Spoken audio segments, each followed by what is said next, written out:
김윤경의 생생경제. 안녕하세요. 김윤경입니다. 서울 삼성동 한국전력 부지. 현대차그룹이 입찰에 10조 5,500억 원을 써내서 낙찰받았습니다. 감정평가액의 3배가 넘고요. 10조 5,500원이라면 현대차가 작년에 장사해서 번 돈, 그러니까 영업이익보다도 2조 원이 많습니다. 그리고 소나타 42만 2천 대를 팔아야지 겨우 마련하는 돈이라고 하네요. 그러니까 시장의 논리가 적용된 건 아닌 것 같죠. 그룹을 도약시키겠다는 정몽구 현대차 회장의 뚝심인 걸까요? 하지만 인수 가격이 지나치다는 우려가 적지 않습니다. 뚝심하면은 우리 정부도 빼놓을 수가 없죠. 9월까지는 꼭 쌀 관세화 진행에 나서겠다고 하더니 일방적으로 513%의 관세율을 발표했습니다. 당장 문제가 없는 고관세인 것 같아도요. 앞으로 맺을 무역 협정들에서는 이게 유지가 될지 어떻게 될지는 잘 알 수가 없습니다. 적자를 감수하고라도 경기 부양에 다 건다. 이런 뚝심도 확연히 됐죠. 내년 정부 예산 올해보다 20조 원이나 늘어납니다. 3년 연속 세수가 펑크난 상황에서 이런 예산 편성은 무리 아닐까요? 뚝심인 걸까요? 결과를 보면 알겠죠. 김윤경이 뽑은 오늘의 생생 키워드, 뚝심입니다.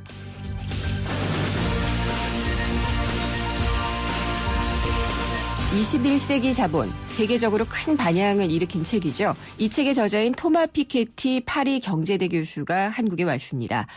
이 책은 프랑스와 미국에 이어서 우리나라에서는 두 번째로 번역본이 출간이 된 겁니다. 그래서 우리 사회에서 피케티 논쟁이 지금 거세게 일고 있는데 오늘 3, 4부에 마련된 금요기획에서는 특별히 토마 피케티 21세기 자본, 국내판의 감수와 해제를 맡으신 두 분입니다. 이정우 경북대 교수 그리고 이강국 일본 리츠메이칸대 경제학부 교수를 모시고요. 피케티 열풍이 시사하는 바가 어떤 건지 또 한국 경제에 의미하는 것은 어떤 것인지를 자세히 짚어보도록 하겠습니다. 김윤경의 생생경제 1부 시작합니다. 사장님들, 가게에서 전화 쓰랴 인터넷 쓰랴 카드 결제 시스템 쓰랴 요금 부담 많이 되셨죠? 그래서 올레 소호 성공팩은 이 모든 걸 월 2만 원에 지금 신청하세요. 우리 가게 성공 비결 올레 소호 성공팩. 가입 문의 국번 없이 100번, 부가세 별도, 올레.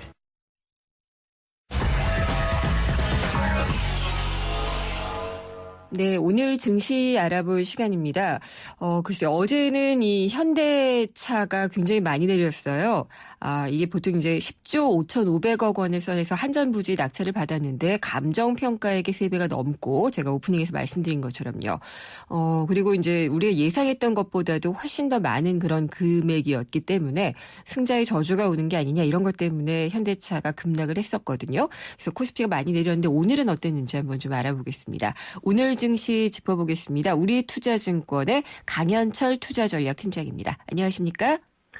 네, 안녕하십니까? 네, 오늘 시장은 어떻게 끝났나요?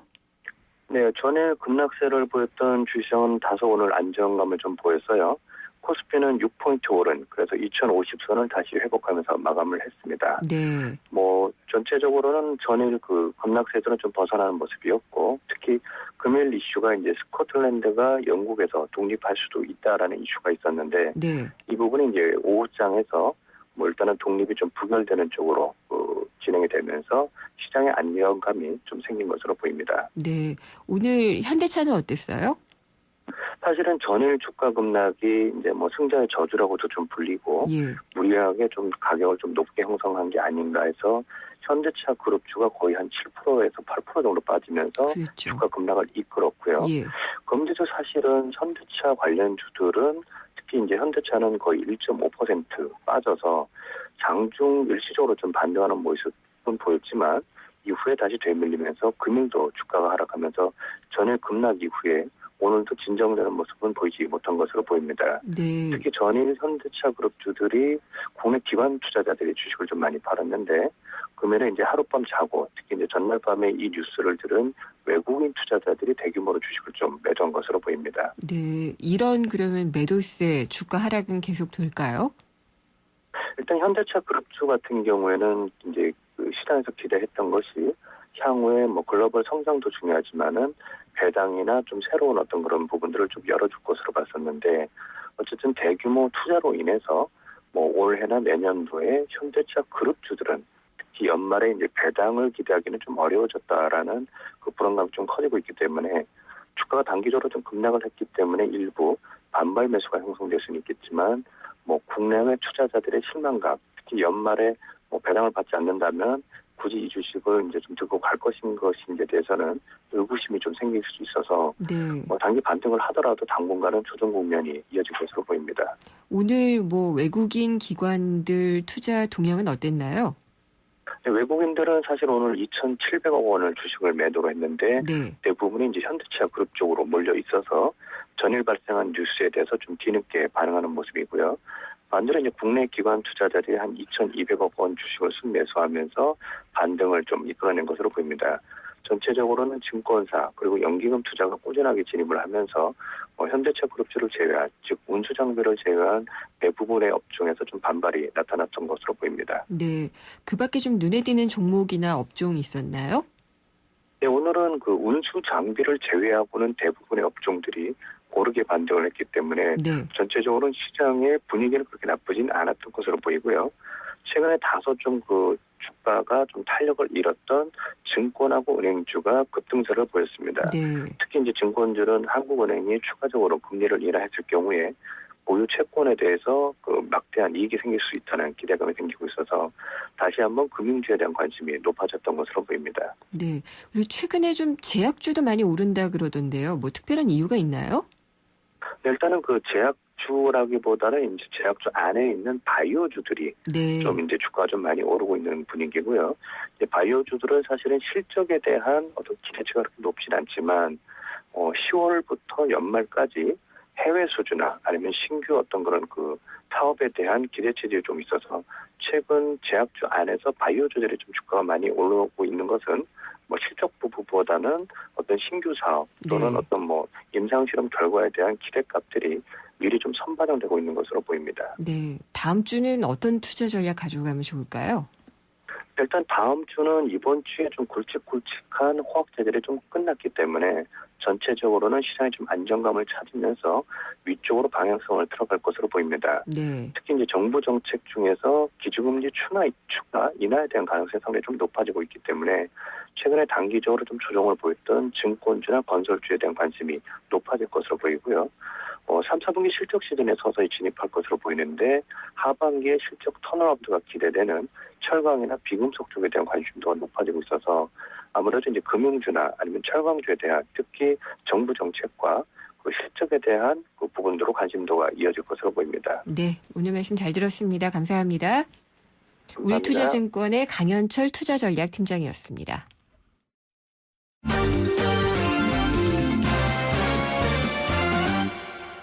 오늘의 주요 경제 뉴스 정리해 보겠습니다. 한국일보 이성철 부국장 연결합니다. 안녕하십니까? 안녕하세요. 토마 피케티 책 혹시 읽으셨어요? 저는 읽지는 않았습니다. 하도 내용들이 많이 소개가 돼가지고. 너무 두꺼워요. 네. 네. 근데 오늘 한국에서 강연을 했죠. 네, 와서. 지금 우리나라 이제 뭐 언론사가 주최하는 이 세계 지식 포럼에 이제 이 패널로 참석자 이제 국내에 와 있습니다. 그래서 오늘 사전 행사로 1대 99 네. 대토론회가 이제 열렸는데요. 여기에 이 피케티 교수가 나와서 여러 가지 얘기를 했습니다.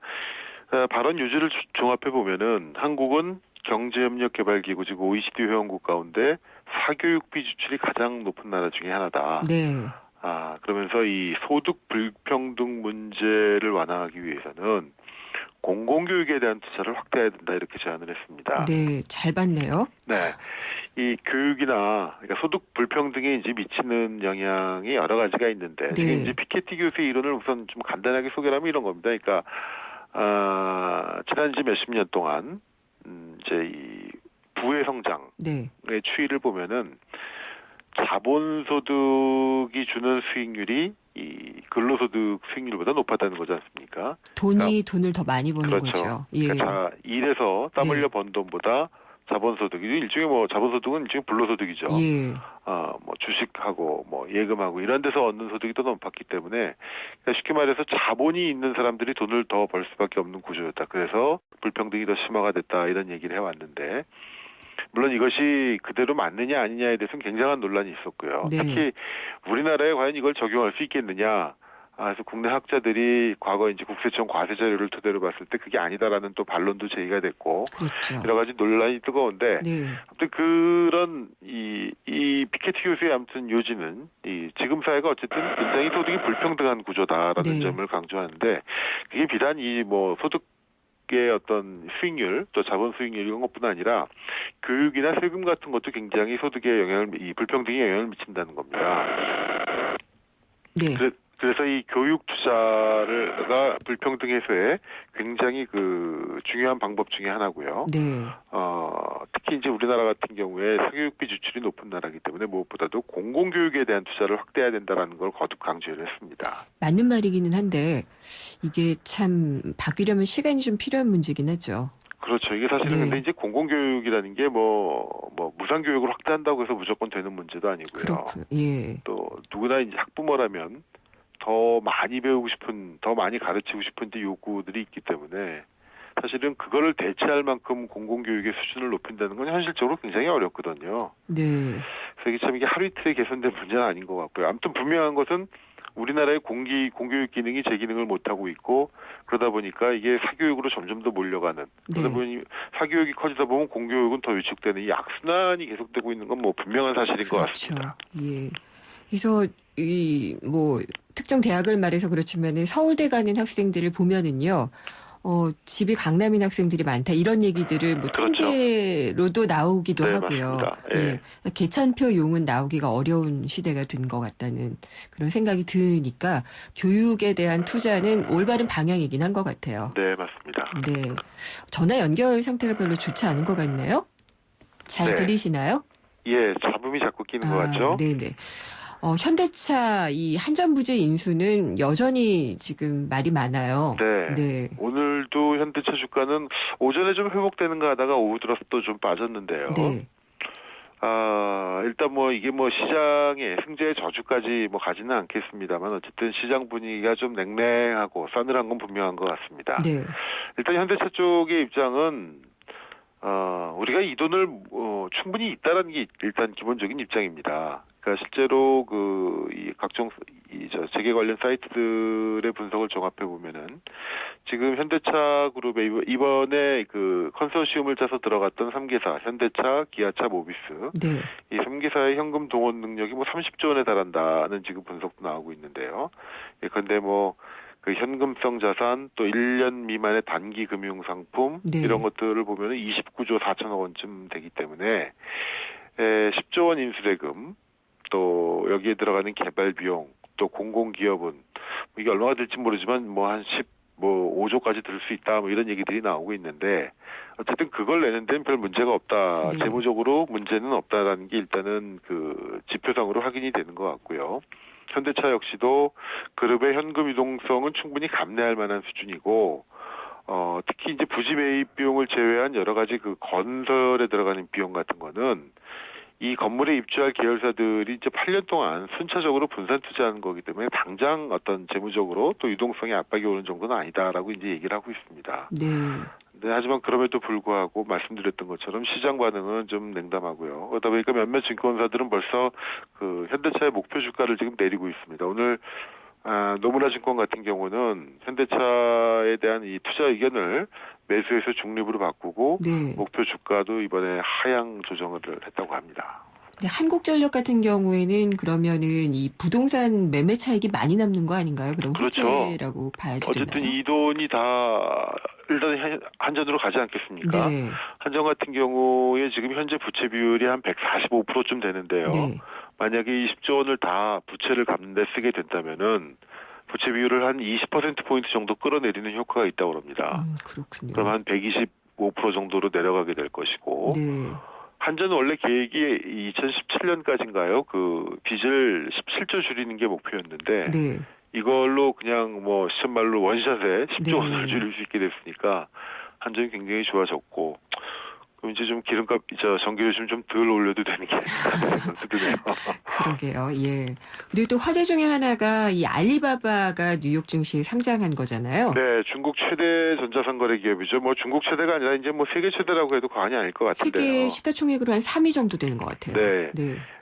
오늘 우리 시간으로 오늘 밤에 그러니까 미국 뉴욕 증권거래소에 이제 상장을 하게 됩니다. 상장 가격, 공모 가격이 68달러로 정해졌고 네. 그렇게 되면 시가총액이 1,676억 달러. 그래서 인터넷 기업 중에서는 구글, 페이스북 다음으로 이제 3위에 해당한다고 합니다. 네. 그리고 미국 최대 전자상거래 업체가 지금 아마존인데 아마존 시총이 1,500달러쯤 되거든요. 그러니까 거기보다도 많습니다. 그렇네요.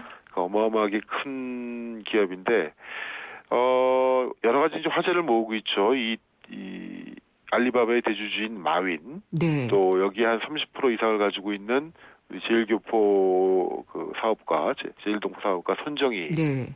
소프트뱅크 회장, 이 사람도 뭐 그 엄청난 돈방석에 올라앉았다라는 얘기가 있는데 중국 내에서는 그런 의견도 있나 봅니다. 이 중국의 금융제도가 얼마나 취약하면 중국 기업들이 다 미국에 가서 상장을 하느냐 네. 이런 지적도 나오고 있고 어쨌든 앞으로도 중국의 굵직굵직한 기업들이 아마 이제는 그 실물 시장, 상품 시장뿐 아니라 미국 증시랄까 세계 증시까지도 이제 좌우하는 그런 상황이 될 가능성이 꽤 높아 보입니다. 네, 알리바바는 머뭇머뭇하면서 우리나라에서는 철수를 했었거든요. 그래서 네. 이게 잘 될까 했었는데 정말 이렇게 세계적인 기업으로 큰 걸 보면은 무섭다는 생각도 들고 배워야겠다는 생각도 들고 일단 그렇습니다. 내수가 워낙 막강하니까요. 네. 내수 기반이 워낙 막강하니까 10억 중국 인구의 시장을 기본적으로 깔고 들어가는 거니까 그렇죠. 어마어마한 거죠. 그 파괴력은. 네, 앞으로 추이도 좀 지켜봐야겠습니다. 오늘 말씀 잘 들었습니다. 네, 고맙습니다. 한국일보 이성철 부국장이었습니다.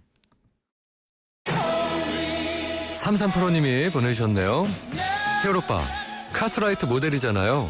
카스라이트 한 박스만 보내주세요. 뿌잉뿌잉. 자, 노래 띄워드립니다. 안 돼. 다 내 거야. 칼로리를 33% 내린 맛있는 맥주. 카스라이트.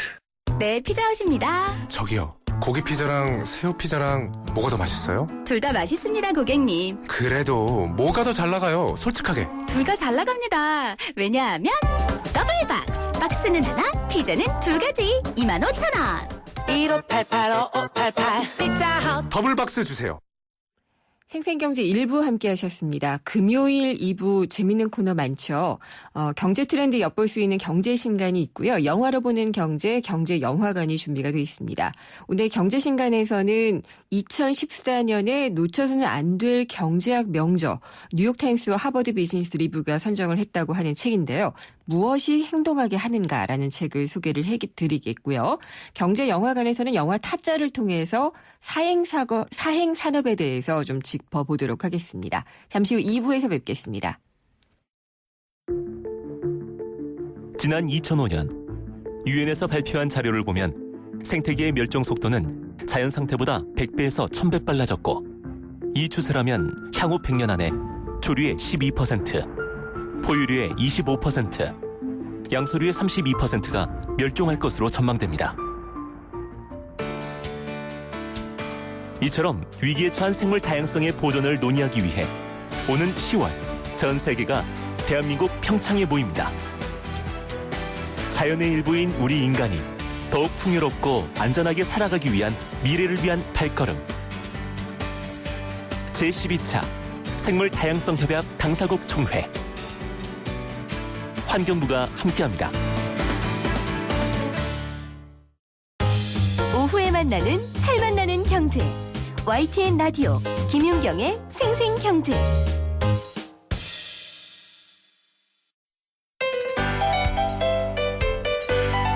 알쏭달쏭 경제상식 퀴즈.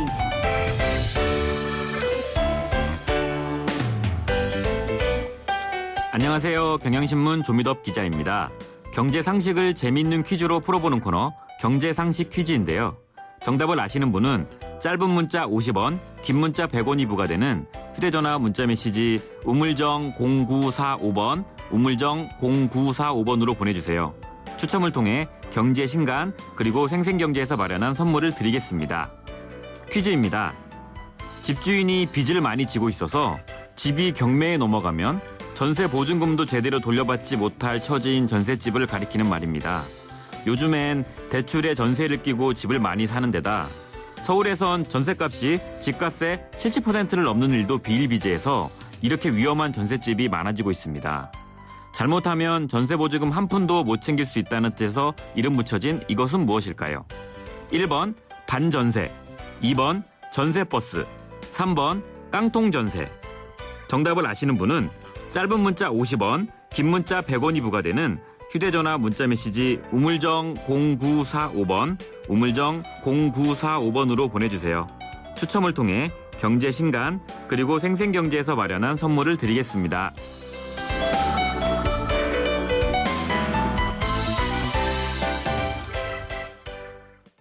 예, 세상의 베이스가 되다 포스코 협찬으로 김은경의 생생경제 2부 시작하겠습니다.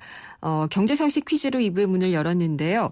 굉장히 요즘 걱정이 많이 되죠. 전세에 사시는 분들은. 이 집주인이 대출을 받아서 집을 샀을 뿐만이 아니라 생활비 조로 해서 이제 주택을 담보로 해서 대출을 더 많이 받게 되면은 이미 보증금은 다 쓰고 더 줄 것도 없고 대출받은 게 많게 되면은 그야말로 정말 텅 빈 그런 집이 되겠죠. 보증금을 건질 수가 없는 그런 걸 뭐라고 할까요? 라는 게 문제였습니다. 보기 다시 한번 드릴게요. 1번 반전세, 2번 전세버스, 3번 깡통전세입니다.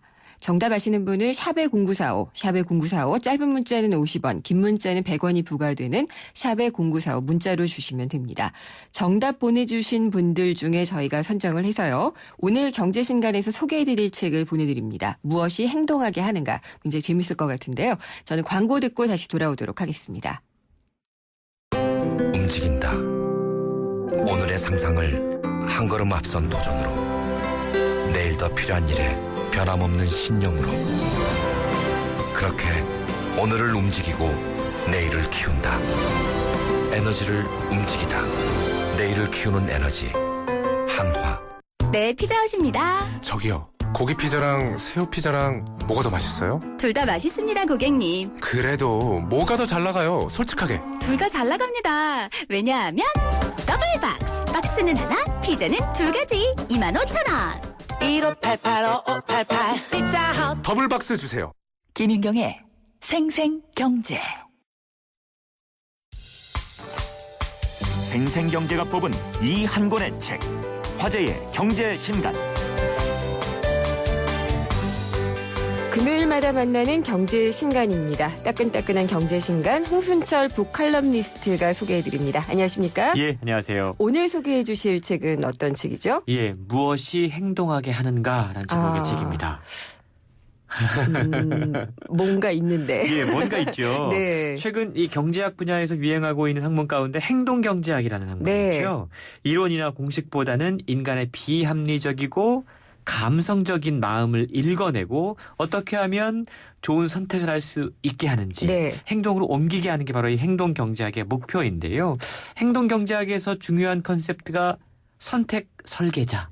라고 이야기를 하죠. 네네. 그래서 시카고 대학 로스쿨 교수인 캐스 선스타인과 동대학 경제학과 석좌 교수이면서 행동 경제학자인 리차드 탈러가 네. 세계적인 베스트셀러 넛지라는 책을 통해서 이 선택 설계자를 소개를 했었습니다. 네네. 거기서 예. 이 선택 설계자의 역할을 똑똑한 선택을 이끄는 부드러운 힘. 그렇죠. 강요하지 않고 툭툭 할 수 있게 찔러서 예. 스스로 움직이게 하는 거라고 표현을 했었는데요. 네. 오늘 소개해드리는 무엇이 행동하게 하는가, 이 책의 저자 유리 그니지와 존 리스트 또한 저명한 행동 경제학자들입니다. 그렇군요. 예, 포브스가 선정한 세계에서 가장 영향력 있는 경제학자 7인에 포함되는 인물들이고요. 동시에 오늘 소개해드리는 무엇이 행동하게 하는가, 이 책은 뉴욕타임스 및 하버드 비즈니스 리뷰가 선정한 네. 2014년 놓쳐서는 안 될 경제학 명저에 꼽힌 책입니다. 아유, 제가 놓쳤네요. 네. 근데 여러 언론에서 주목할 만한 경제서를 선정을 했다고 하니까 기대가 되는데 무엇이 행동하게 하는가, 그냥 제목에 대한 답이 있으면 될 것 같은데 네. 어떤 내용들이에요? 사실 우리가 여러 가지 설득, 협상, 뭐 대화하는 게 다 어떻게 하면 상대를 좀 설득해서 네. 내가 원하는 결과를 이끌어낼 것인가에 대한 목적이잖아요. 책에 보면 우리가 일상에서 겪게 되는 여러 가지 복잡한 문제들, 타협과 협상의 문제들, 그리고 네. 갈등이 생기는 이유들, 예를 들어서 사람들이 서로 차별하는 이유, 예. 그리고 남녀 성별 격차가 생겨나는 이유, 이게 태생적인지 아니면 네. 사회 환경에 의한 것인지, 또 부유층과 빈곤층의 교육 격차가 왜 생겨나는지, 이러한 문제들에 대해서 네. 경제학이라는 도구를 가지고 풀어내고 있는데요. 그래서 이 책의 부제가 마음을 움직이는 경제학입니다. 마음을 움직이게 해야지만 네. 행동으로 이어질 수 있게 된다는 건데요. 성과에 따른 금전적인 인센티브는 효과가 있는가? 있지 않나요? 네. 네. 그런데 무작정 썼다가는 이게 위험할 수 있더라고요. 아, 그렇군요. 네. 또 빅데이터가 요즘 유행하고 있는데 네. 복잡 미묘한 인간 행동을 이해하는데 답이 될 수 있는가? 그리고 또 성적 향상을 시킬 수 있는 동기는 무엇인가? 네. 이러한 질문들에 대해서 두 명의 행동 경제학자들이 아주 재미있게 풀어내고 있습니다.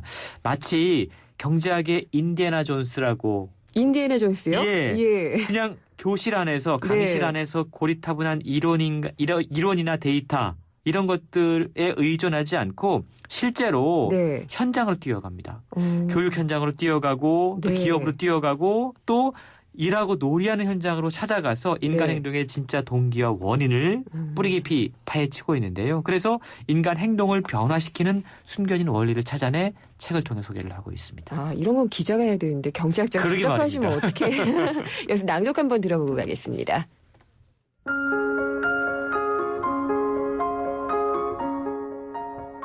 사례 1. 청량음료 캔을 재활용해도 보상은 없다. 정말 추운 날 아침 이웃사람이 커다란 가방에 캔을 가득 담아 재활용센터로 가는 모습을 본다. 사례 2. 시에서 정책을 바꿔 청량음료 캔 하나를 재활용하면 보상금으로 5센트를 지급한다. 이번에도 이웃사람이 커다란 가방에 캔을 가득 담아 재활용센터로 가는 모습을 본다. 각 사례에서 이웃사람을 보면 어떤 생각이 들까? 사례 1에서는 이웃을 환경보호에 앞장서는 높은 인격의 소유자라고 생각할 것이다. 하지만 캔 하나당 5센트라는 미미한 보상제도가 실시되면 이웃을 구두쇠나 돈 몇 푼에 벌벌 떠는 불쌍한 사람으로 생각할 수도 있다. 아마도 마음속으로 어째서 저 사람은 쥐꼬리만한 돈을 받겠다고 저런 귀찮은 일을 하는 거지? 구두쇠 아니야? 라고 생각할지 모른다. 5센트라는 인센티브는 행동의 의미를 실제로 바꿀 수 있다. 역시 인센티브라는 것이 무작정 효과를 낸다라고 볼 수는 없는 거군요. 그렇죠. 예, 인센티브의 역효과를 설명하는 부분을 우리가 낭독으로 들었는데요. 네. 책에는 다양한 실제 사례들을 가지고 인센티브 그리고 벌금의 유용성에 대해서 따져보고 있습니다. 예, 벌금도 실제로. 중요하죠. 예. 예. 책의 이 저자인 유리 그니지가 타가소에 아이들을 데리러 가야 되는데 네. 시간이 자꾸 늦었다고 그래요. 네. 그래서 몇 주 후에 타가소 운영자로부터 앞으로 10분 이상 늦게 도착하면 3달러의 벌금을 물리겠습니다. 라는 내용의 가정통신문을 받았다고 그럽니다. 결과는요? 예, 근데 이 늦은 게 이분뿐만이 아니었어요. 네. 재밌는 건 이 제도가 효과가 있었을까? 전혀 효과가 없었다고 그럽니다. 왜요? 오히려 네. 부모들이 늦을까봐 노심초사하거나 네. 죄책감을 느끼지 않은 채 까짓거 뭐 3달러 정도면 지불하지 뭐. 이렇게 3달러의 벌금으로 네. 미안함과 죄책감을 덜어버리고 오히려 네. 늦는 사람들이 더 늘어났다는 거예요. 30달러로 했어야 돼요. 그러니까 말이에요. 네. 그래서 우리가 인센티브라든가 벌금을 네. 도입할 때 신중해야 되는 이유를 맞아요. 위에 두 사례가 증명을 해주고 있는데요. 인간의 동기 유발은 생각보다 복잡하고 돈, 네. 어떤 인센티브로 해결할 수 없는 의미와 가치라는 부분이 있다는 사실을 기억해야 된다라고 책은 지적하고 있습니다. 그렇군요. 그러면은 이 행동 경제학이 인간을 합리적인 존재로 보는 건가요? 아니면은 좀 비합리적인 존재로 봐서 다른 학설을 제기를 하는 건가요? 다른 학설을 제기를 하는 거죠. 네. 그야말로 인간은 그때그때 달라요. 이런 선택을 한다라는 겁니다. 네. 그리고 나라별로 예. 또는 문화별로 다른 동기 유발 요소가 있다라는 건데요. 예. 예를 들어서 책에 소개된 사례인데 10%를 초과 생산할 경우 모든 사람에게 보너스를 주겠다라는 네. 말과 10% 초과 생산에 실패하면 누구도 보너스를 받을 수 없다라는 말 가운데 아, 무엇이 더 효과적일까? 저는 후자 같은데. 후자. 맞죠? 예. 네. 실제로 중국의 한 전자제품 공장에서 실험을 해본 결과 긍정적인 인센티브, 그러니까 모든 사람에게 주겠다라는 건 생산량을 4%에서 9% 늘렸다고 그럽니다. 네. 그런데 부정적 인센티브, 네. 실패할 경우 보너스 받을 수 없다라고 했을 경우에 16에서 25% 그렇잖아요. 증가했다고 그래요. 그러니까 네. 사람은 누구나 다 이 손실에 대한 두려움이 훨씬 더 큰 그렇죠. 거예요. 예. 그래서 이 손실에 대한 두려움이 상여금을 받을 수 있다라는 이익에 대한 기대보다 크게 작용했다라는 사실을 보여주는데 네. 물론 이 또한 나라마다 문화마다 다를 수 수가 있다는 있다. 사실을 기억해야 된다. 전 어쨌든 중국인들하고는 좀 비슷하네요.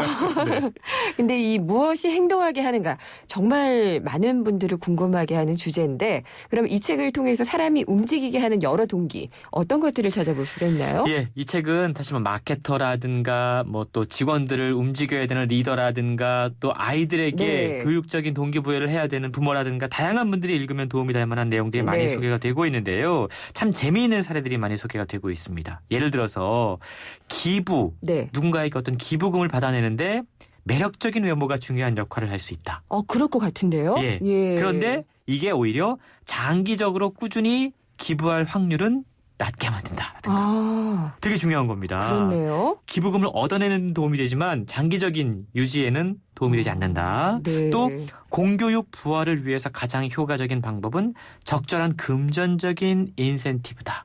적절한 금전적인 인센티브. 예, 실제로 예. 학교에서 금전적인 인센티브를 주니까 공교육의 효과가 많이 올라갔다는 사실도 책에 소개가 되고 있고요. 예. 다양한 흥미로운 주장들이 소개가 되고 있는데 물론 모두 현장 실험을 기반으로 한 주장들이어서 훨씬 더 네. 설득력이 있게 느껴집니다. 예. 동기 유발에 대해서 관심이 많은 분들이 읽으면 정말 소중한 통찰력을 얻을 수 있는 그런 책이 바로 오늘 소개해드린 무엇이 행동하게 하는가라는 책입니다. 그렇군요. 저 같은 청개구리는 이걸 보고서 이렇게 움직여주지 역으로. 말아야지 이렇게 생각을 할 것 같습니다.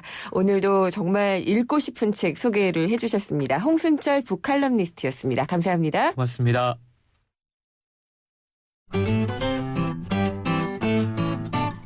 생생경제를 다양하게 만나는 방법.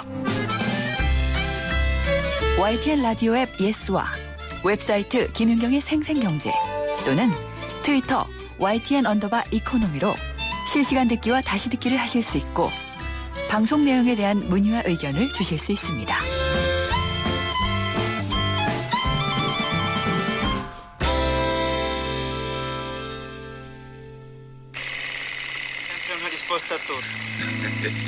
Te voglio fare contento, Totò. Ora ti conto una cosa.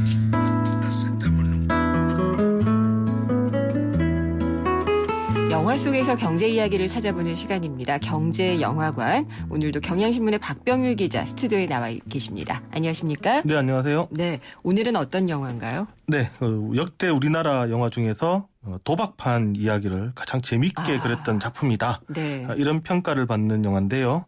최동원 감독의 영화 타짜입니다. 2006년에 개봉된 영화인데 네. 이번에 사실 타짜 2가 나왔죠. 그래서 최동원 감독의 타짜라고 해서요. 네. 오늘 소개할 타짜는 타짜 1이군요. 그렇습니다. 네. 8년 만에 이제 2탄이 나왔는데 네.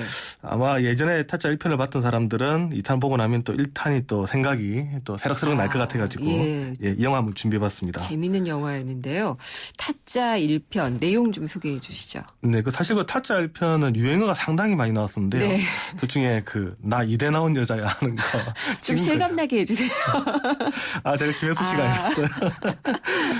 그때 극 중에 정마담이 경찰에게 하는 그런 얘기인데 그게 그때 당시에 상당히 많이 유행했었습니다. 그렇죠. 네. 또 그때 이 영화로 인해서 배우 조승우 씨가 네. 또 아주 또 최고의 스타가 되기도 아주 했었는데. 매력적인 역할이었죠. 네. 그때 조승우 씨가 이제 주인공 고니 역할을 맡았습니다.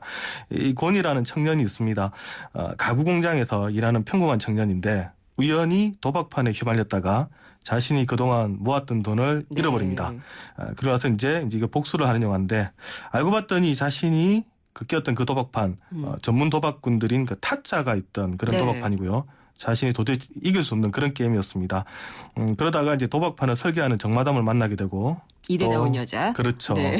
또 이제 또 죽음의 타짜로 불리는 악이라는 사람도 만나고요. 네. 여러 이제 도박사들을 만나면서 좀 얽히고 설키는 그런 내용입니다. 악귀라는 캐릭터도 상당히 매력적이었는데. 네, 이 편에도 나오는 그런 캐릭터죠. 그렇군요. 네. 이 영화에서는 근데 그러면은 이 경제 이야기는 어떤 걸 찾아보신 거예요? 네, 일단 뭐 타짜에 나오는 거는 지금 화투판이죠. 네. 그 합법적이지 않기 때문에 이제 지하 경제인데요. 근데 이런 이제 도박 중에서도 합법화된 그런 게 있습니다. 그걸 우리가 이제 사행산업이다 이렇게 네. 부르는데요. 이 사행산업 정의를 보면 인간의 사행심을 이용해서 이익을 추구하거나 네. 이와 관련된 상품이나 서비스를 생산하는 산업이다 네. 이렇게 돼 있는데 이제 여기서 말하는 사행심, 즉 뭐죠? 요행을 바라는 그런 마음입니다. 행운을 바라는. 네, 그러니까 열심히 일해서 돈을 버는 게 아니라 운에 기대서 돈을 버는 업종이다 이런 얘기인데 네. 우리가 맨날 뭐 사행산업 말은 해도 아마 이 의미를 정확하게 그렇죠. 모르시는 예. 분 많을 겁니다. 그냥 막연하게만 생각을 했는데 그러면 정부가 사행산업이다라고 딱 규정한 건 어떤 거예요? 네, 그 뭐 그냥 사행산업 이러면 네. 그냥 쉽게 생각하셔서 그냥 도박산업이다 이렇게 보시면 되는데요. 대표적인 게 이제 카지노가 있고요. 네. 또 경마, 경륜, 경정, 복권, 그다음에 또 로또가 있고 네. 또 최근에는 소싸움도 들어가 있습니다. 소싸움. 네. 네. 이 정부가 공식적으로 집계하는 그 사행산업입니다. 소만 들어가요? 소싸움, 예. 다른 싸움은 안 들어가고요. 그 지금 청도에서 하는 소싸움은 합법화되어 있기 때문에. 그렇군요. 네. 네. 2013년 현재 그 정부가 집계한 사행산업 총 매출액 모두 19조 6천억인데 네. 이게 얼만큼 큰 돈이냐? 우리나라 전체 전통시장 매출액이 작년에 20조 원입니다. 거의 같네요. 예, 그러니까 뭐 서울의 남대문 시장, 뭐 동대문 시장, 네. 뭐 부산의 자갈치 시장 이런 거 다 합친 매출액이 20조 원이니까 그만큼 지금 그 사행산업이 큽니다. 돈이 그만큼 흘러가고 있다는 그런 그렇죠. 얘기군요. 네. 근데 이 업종별로 보면은 사행산업 중에서 조금 더 큰 덩어리는 어떤 거예요? 그 단순 매출액으로 보면 경마 매출액이 7조 7천억 원으로 가장 큽니다. 예. 그리고 이제 그다음에 복권이 한 3조 원쯤 되고요. 그다음에 이제 체육진흥 투표권이라 해서 네. 스포츠 토토 네. 이게 또 한 3조 원쯤 됩니다. 그다음에 카지노, 경정 이런 순이고 네. 소싸움 경기가 이제 한 200억 원 정도 돼서 가장 적습니다. 그런데 보통 이제 사행산업에서는 단순 네. 매출액이 아니라 매출액에서 환급금을 뺀 순매출액을 많이 보는데요. 네. 이 기준으로 보면 카지노가 가장 크고요. 역시 네. 그렇군요. 그리고 네. 이제 경마, 복권, 그다음 스포츠 토토 이런 순입니다. 예. 근데 이제 최근에 카지노에 대한 이미지가 조금 뭐랄까요? 나빴다가 좀 좋은 쪽으로 희석되고 있는 느낌이 드는 게 네. 정부가 좀 이 얘기를 많이 언급하면서 그렇게 된 것 같아요. 네, 좀 긍정적인 부분만 많이 지금 강조를 하고 있는데 네. 최근에 그 투자 활성화 대책을 냈는데요. 여기에서 이제 외국인 전용 카지노를 확대하겠다. 그렇죠. 이렇게 밝혔고 그 예. 안을 보면 인천과 제주에 최소한 3개의 카지노를 허가하겠다. 네. 이렇게 되어 있습니다. 그러자 이제 인천과 부산 그리고 전남에서도 우리도 카지노 한번 해보겠다. 나서고 있는데 예. 심지어 부산과 인천은 내국인이 들어갈 수 있는 오픈 카지노는 좀 어떻겠느냐. 이렇게 지금 의사를 좀 타진하고 있습니다. 정부에 그냥 얘기를 하는 거죠. 네, 우리 지금 그렇죠. 허용은 내국인 전용은 강원랜드 하나잖아요. 네, 네. 그렇죠. 현재까지는. 네. 그렇군요. 그럼 전국에 카지노 이 장이 몇 개나 있어요? 이제 그 공식적으로는 16곳입니다. 네. 제주가 8곳이나 있고요. 또 서울에 3곳, 부산에 네. 2곳, 대구도 한 곳 있는데 말씀하신 것처럼 이제 내국인이 이용할 수 있는 카지노는 이제 그 강원랜드 네. 이거 하나입니다. 2006년 이후에 지금 추가적으로 외국인이든 내국인이든 허가가 나지 않고 있는데 그럼에도 불구하고 매출액과 입장객 계속 늘어나고 있습니다. 네. 2006년에 보면 그 카지노 매출액이 한 1조 한 3천억 원 정도였는데요. 지난해에는 무려 2조 6천억 원. 네. 그러니까 그대로 뭐 허가도 안 났는데 매출액이 2배가 늘어났습니다. 또 그렇군요. 입장객도 당시에 270만 명이었는데요. 예. 작년에는 570만 명. 거의 뭐 2.5배 정도 늘어났고 당연히 지금 강원랜드도 매년 출입객이 늘어나고 있습니다. 일단은 그러니까 가는 사람이 많고 돈도 많이 벌고 그러면은 이 산업 자체는 크고 있는 거잖아요. 그렇죠. 예, 그러니까 정부가 좀 이거를 어떤 그 우리나라 경기를 활성화하는 데 써보겠다라고 생각할 수는 있을 것 같아요. 이론적으로. 네. 일단 뭐 카지노를 만들 때 요즘은 이제 예. 복합 리조트를 해가지고 카지노 시설에다가 뭐 호텔도 들어가고요. 그렇죠. 놀이 네. 랜드 랜드도 들어가고 테마파크도 예. 들어가고 국제회의장도 들어가고 네. 하니까 뭐 온 김에 가족들끼리 같이 놀아라 이건데 이게 사실 이제 마카오하고 홍콩이 이제 그런 대규모 카지노 자본을 유치해가지고 어떻게 보면 좀 쏠쏠한 재미를 보고 있는데요. 네. 이 마카오하고 홍콩의 경우는 지금 미국의 라스베이거스를 따라잡았다. 오히려 이제 그것 때문에 이 라스베이거스가 쇠퇴하고 있다 이런 얘기까지 나오고 있습니다. 네. 그러다 보니까 우리 정부도 이제 경쟁적으로 마카오나 홍콩을 그냥 두고 볼 수는 없다. 예, 우리도 좀 강화하겠다 지금 이런 전략입니다. 근데 사실 이 또 카지노를 키우겠다라고 하면은 그렇게 좀 좋게 보기는 힘든 것 같기는 한데 네. 정부가 그래서 세금을 많이 뜯잖아요. 네, 그런 그렇습니다. 목적도 있겠죠? 어떻게 보면 정부가 카지노를 더하가시키겠다 하는 이면에는 네. 사실 또 세금으로 봐야 됩니다. 예. 어느 나라든지 지금 고령화가 심해지고 제조업이 약화되고 있으니까 세금을 더 거둘 만한 곳이 없는데요. 그러다 보니까 좀 손쉽게 얻을 수 있는 곳이 바로 이 카지노 아니냐 네. 얘기인데 보통 한 매출액의 한 40%까지 세금으로 떼갑니다. 네. 사행산업이 이제 대체적으로 세금을 많이 물리고 있는데요. 뭐 이유는 있습니다. 우리가 이제 인간 본성 이것을 이제 아무리 막아도 안 되니까 좀 이렇게 허용을 해줄 테니까 그 대신 나쁜 것들 니네들이 즐기니까 네. 세금을 더 내라. 그게 이제 뭐 술, 담배, 뭐 도박, 경마 뭐 다 이런 건데요. 그래서 이제 이것을 죄악세라 이렇게 부르기도 하는데 이런 사행 산업에서 작년에 정부가 거둔 돈 보니까 모두 이제 세금하고 기금하고 합쳤는데요. 5조 원이 넘습니다. 5조 한 4천억 원인데 예. 이번에 뭐 담배값 증세할 때 한 2조 8천억 원 들어온다 했으니까 담배값 증세 한 2배 정도가 지금 사행산업에서 세금이나 기금으로 그치고 있습니다. 그렇군요. 근데 이제 사행산업은 이렇게 세금도 많이 거둘 수 있고 또 뭐 성장하고 있다라고는 하지만 이걸 막 성장하게 두는 게 옳지만은 않을 것 같아요. 네. 우리나라뿐만 아니라 지금 중국도 가보면요. 예. 사실은 그 마카오나 홍콩 말고는 내국인이 들어갈 수 있는 카지노가 없습니다. 왜 그럴까? 네. 그만큼 사회적 비용이 크다는 얘기인데요. 이 도박에 빠져가지고 뭐 재산을 탕진하거나 가정을 파괴하거나 범죄를 일으키는 경우가 뭐 아주 쉽게 볼 수가 있기 때문에 세계 어느 나라든지 사행산업에 대해서는 달콤하게 생각을 하면서도 또 막상 또 강하게 키우지 못하고 있습니다. 네. 이 또 사행산업이 퍼졌을 경우에 보면 이제 한탕주의가 만연해지는데 이렇게 되면 또 근로의욕이 떨어지기도 합니다. 이 실제로 이제 도박 중독자 보면 이제 매년 증가를 하고 있는데요. 특히 경제가 어려울 때 또 사행산업도 많이 발전합니다. 아무래도 그렇죠. 네. 내가 열심히 일한다고 해서 돈이 많이 벌리는 게 아니다라고 생각하게 되니까요. 그렇죠. 예. 이 일을 해봤자 필요 없다. 그렇죠. 이 영화 타짜도 보면 사실 권위가 이제 더 이상 일을 안 하고 계속 도박을 하죠. 맞아요. 그래서 이제 영화 보면 예. 너 이만큼 땄으니까 이제 그만해라 이러는데도 손을 못 긋습니다. 네, 그만두지 못하죠. 예, 한 번 앉으면 몇백만 원씩 딸 수가 있는데, 그러니까 이제 그런 그 문제점, 그 특히 사회적 비용 네. 이것 때문에 아무래도 많이 꺼리게 됩니다. 지금 그러면은 우리나라 경기하고 이런 사행산업의 성장세하고 이런 식으로 매칭을 해봐도 되겠네요. 그렇죠. 네. 로또 사세요? 저는 안 삽니다. 네, 안 사셔도 되는군요. 로또가 네. 그 확률이 원래 814만 분의 1이거든요. 네, 저는 그런 배팅을 별로 안 합니다. 그렇군요. 저도 사실은 그렇기는 합니다. 오늘 얘기 잘 들어봤습니다. 감사합니다. 네, 감사합니다. 경향신문의 박병률 기자였습니다. 삼성 신도시 분양 속보입니다. 눈앞엔 골프장 조망, 단지 앞엔 초중고교와 도서관, 중심 상업시설까지 가까운 968세대 대단지가 옵니다. 상위 40개 건설사 중 부채 비율이 두 번째로 낮다는 그 동일이죠? 삼성이 아껴둔 중소형 대단지, 고양 삼성 7블럭, 동일 스위트 1차. 문의 02381-7373. 사장님들, 가게에서 전화 쓰랴, 인터넷 쓰랴, 카드 결제 시스템 쓰랴, 요금 부담 많이 되셨죠? 그래서 올레 소호 성공팩은 이 모든 걸 월 2만 원에 지금 신청하세요. 우리 가게 성공 비결 올레 소호 성공팩. 가입 문의 국번 없이 100번, 부가세 별도, 올레. 기대해도 좋아요. 더 멋있고, 더 부드럽고, 더 완벽해질 나를. 풀스테인리스 커브드 내솥과 처음 만나는 초고압 밥맛. 오늘을 더 맛있게. 쿠쿠 풀스테인리스 고압력 커브드. 쿠쿠. 네, 금요일은 오늘은 생생경제 퀴즈가 나가는 날입니다. 못 들으신 분들 위해서 다시 한번 전달을 해드릴게요. 오늘의 문제는요.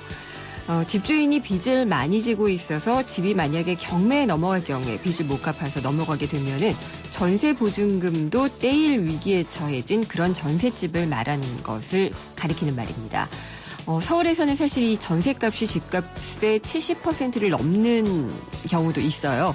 그렇기 때문에 이런 위험한 전셋집에 사는 것이 상당히 좀 불안해진 세입자들이 많아지고 있는데 이런 전셋집을 무엇이라고 할까요가 문제였습니다. 보기 드리겠습니다. 1번 반전세, 2번 전세버스, 3번 깡통 전세입니다. 정답은요. 오늘 방송이 끝나는 오후 5시까지 보내주시면 됩니다. 짧은 문자는 50원이고요. 긴 문자는 100원이 부과되는 휴대전화 우물정에 0945번 누르시고 보내주시면 됩니다. 정답 보내주실 분들 중에 선정을 해서 오늘 경제신간에서 소개를 해드린 책 무엇이 행동하게 하는가를 보내드리도록 하겠습니다. 문자 많이들 보내주셨는데요. 샵의 0945로 9303님 정답은 이것. 우리 집 얘기네요 라고 하셨는데 불안하시겠어요. 7562님 빈 캔이 요란한 법. 집 살려고 대출받는 게 아니라 생활비 보태려고 받는다니 씁쓸합니다 라고 하셨는데 그렇습니다. 이게 보증금도 이미 다 날리고 생활자금을 받기 위해서 또 대출을 받게 되면 상당히 좀 위험해지는데 그런 집을 얘기를 하는 겁니다. 여러분 의견들 주신 것 중에서 힌트를 좀 보셔도 될 것 같습니다. 보기 다시 한번 드릴게요. 1번 반전세, 2번 전세버스, 3번 깡통 전세입니다. 샵에 0945로 보내주시면 되고요. 잠시 후 3, 4부 금요기획에서는 피케티 논란의 의미, 또 한국경제 시사하는 점을 짚어보겠습니다. 피케티 교수의 책 21세기 자본 번역본을 감수 해제한 이정우 경북대 경제통상학부 교수, 또 이강국 리츠메이칸대 경제학부 교수 모시고 얘기 나눠보겠습니다. 4시 뉴스 듣고 돌아오겠습니다.